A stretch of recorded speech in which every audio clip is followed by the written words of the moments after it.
A volte la calma è solo apparente. A Sassari un giovane si sta seduto al parco, ma quando vede arrivare una pattuglia, il suo mondo crolla. Questa è una di quelle cronache che ci dimostrano come a volte sia proprio il comportamento sospetto a tradire che sta facendo qualcosa di illegale. Io sono Matteo e ti ringrazio per essere qui sull'Isola Informa. Il 18 settembre la scuola volante di Sassari stava facendo un normale controllo del territorio quando ha notato 3 giovani seduti in un parco cittadino. Tutto sembrava normale finché una delle pattuglie si è avvicinata.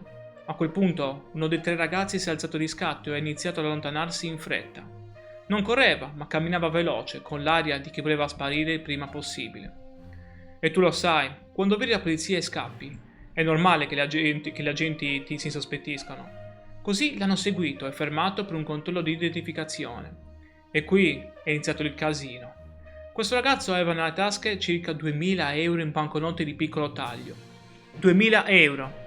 E quando gli hanno chiesto da dove venivano quei soldi, non è riuscito a dare una spiegazione convincente. Ma non era finita, ovviamente.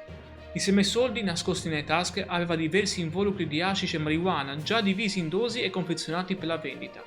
Non era roba per uso personale, era chiaramente organizzata per lo spaccio. A quel punto la polizia ha deciso di fare una perquisizione anche a casa sua. E indovina cosa hanno trovato? Altra droga, ma soprattutto tutto il kit del perfetto spacciatore. Bilanci di precisione, 3 coltelli per la roba, bustine di plastica per confezionare le dosi. Un'operazione professionale, non da dilettanti.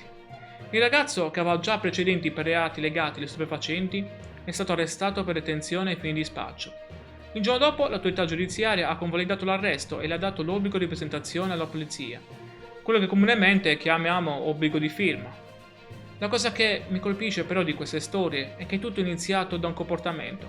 In questo caso alzarsi e andarsene quando ha visto la polizia. Se fosse rimasto seduto tranquillo come i suoi amici, probabilmente non sarebbe successo niente, ma la paura di essere scoperto l'ha tradito. E così un altro spacciatore esce di scena, tradito da un attimo di panico. Ma questo arresto non è solo la fine di una corsa, è la fotografia di un istante. L'istante in cui un criminale deve decidere se essere un fantasma o un fuggitivo. E la vera domanda che ci lascia questa cronaca è: per ogni spacciatore che viene fermato, quanti altri riescono a superare quell'istante e a continuare a camminare, indisturbati tra di noi? La lotta allo spaccio è una battaglia per proteggere i più giovani. Sei d'accordo con questa affermazione? Lascia un like per sostenere questo messaggio e dimmi la tua se ti va nei commenti. E infine iscriviti per non perdere nessuna operazione antidroga in Sardegna. Grazie per il tuo tempo e buon proseguimento di giornata.